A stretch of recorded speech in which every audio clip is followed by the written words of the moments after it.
in fact, the SCAN Foundation, AARP, a year ago recognized Minnesota as being #1 in the country in providing services in home and community-based services. Doesn't mean we're doing away with nursing facilities or intermediate care facilities for developmentally disabled. It just means they have a role to play, and most people want to stay in their community, in their home, or the most inclusive way they can remain with their family and communities. So we're always looking for new tools. And we have a whole group of people around here who are always looking for what's new. And a few years ago, the gentleman to my left, Mr. Root, started talking to us in aging services and disability services and mental health services about emerging technology and what can we do with it.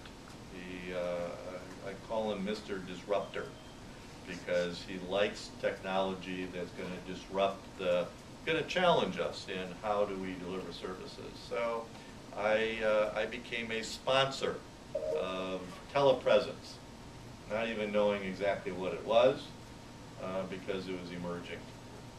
But I saw the power that if we can connect with people real time, move beyond the kind of telehealth, which is important, but isn't the end game. It's just a part of the strategy.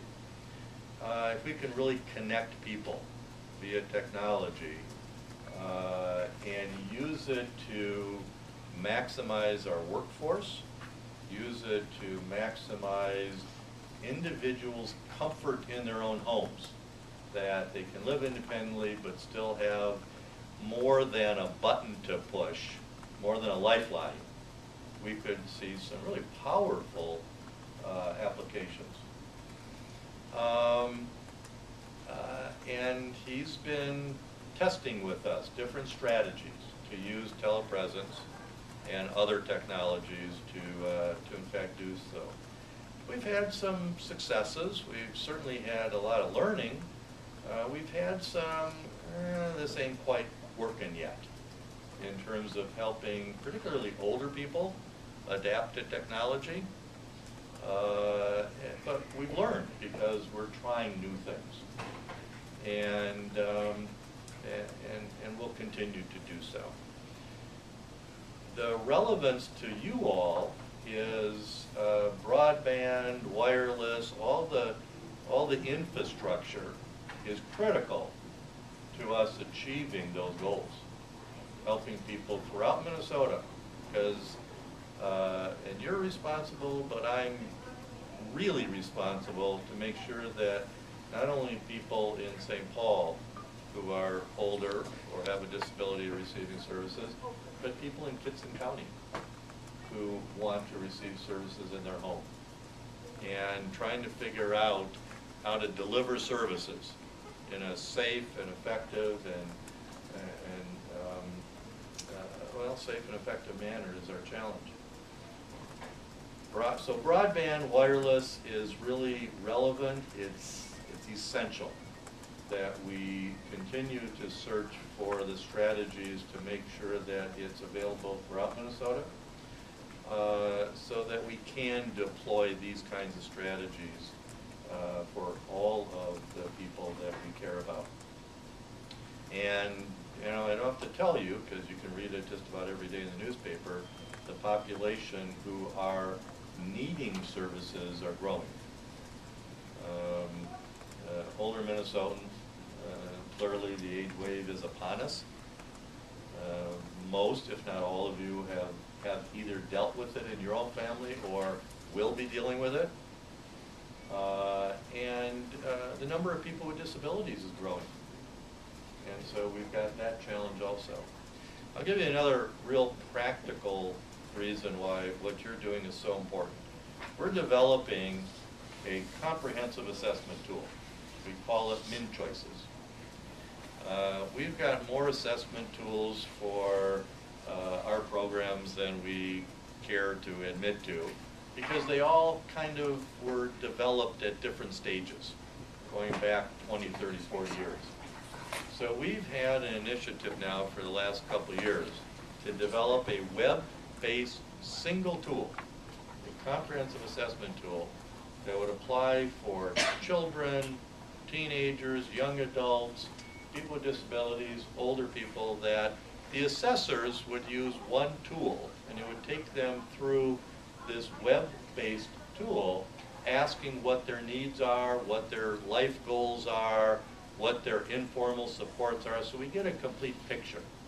We're talking about, you know, county staff, health plan staff, tribal staff who actually do the assessment. And we've built it on the web, so it's transportable, so that somebody can take one of those machines and go into somebody's home and do the assessment, answer the questions right there, and it immediately produces the database and the care plan and the caseload and all that stuff. Well, because web-based accessibility is not everywhere, the development of the tool has really had to be in two phases. One, for where there is accessibility, and then two, where there is not, to be able to input it and then download it back at the shop, back at the office. And that has, you know, it's produced a lot of complexity that I can't answer because I'm not a technologist, but it's been a challenge. We need to get to, and that's the goal, so that anywhere the assessor goes, they can access the information on the web for the individual program participant, as well as their caregivers and their family, et cetera, et cetera. So what you're doing is really critical to assuring that services are being able to be delivered in every corner of Minnesota, which is what we're charged to do. It's probably not what you focus on, but I'm using it as an example of why what you do is so important. The video, which is the market or the brand name, is one of the leaders, and we became involved in them with them a number of years ago. We're really an early tester of the technology. I keep pushing for additional advances. I've got some regional offices that we've deployed some of the technology. I have deaf and hard of hearing regional offices that this really helps communicate when they can actually see somebody and have a sign language interpreter also participate. So there's so many applications of it. We'd spend all day just looking at that. I've got ombudsmen who are deployed around the state that we want to connect up so that we can have better conversations. Unfortunately, and I'm old enough to remember where you only had one option, that was to pick up the telephone. And that still works well in lots of cases. But the pace that we're working in and everything we're doing, this really works a whole lot better. So I'm pleased that you get to see the technology. It's changing daily. Roger will tell you more about it than I could ever do. But both as a direct service provider, state operated services, who's already using it to do consultations, because if you haven't heard, there's a shortage of psychiatrists. And so if we can use that expertise through technology like this, I hope I'm not stealing your thunder. Not a bit. But you know, it's a tool, because those types of challenges are not going to go away. We're not going to solve those. And it just creates the greater urgency that broadband, wireless, all the communication tools that we need are even more critical over the next 20, 25 years as we try to meet people's needs. So that's my short introduction. Welcome. There's so much going on here that I really am proud and pleased that we're connected.